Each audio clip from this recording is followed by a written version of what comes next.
Hi everyone! Magandang araw. Andito kami ngayon sa Aplayo ni Annalisa. Kami ay magsiswimming muna dahil tapos ang bakasyon namin. May one day na lang kami para maggala. Kaya eto na, susulitin namin.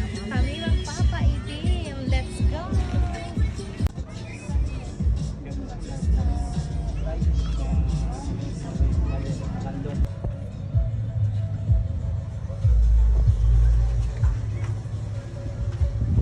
Nakapagbayad na po kami ng entrance and ng cottage. Kaya pupunta na kami ngayon sa cottage namin. Dito.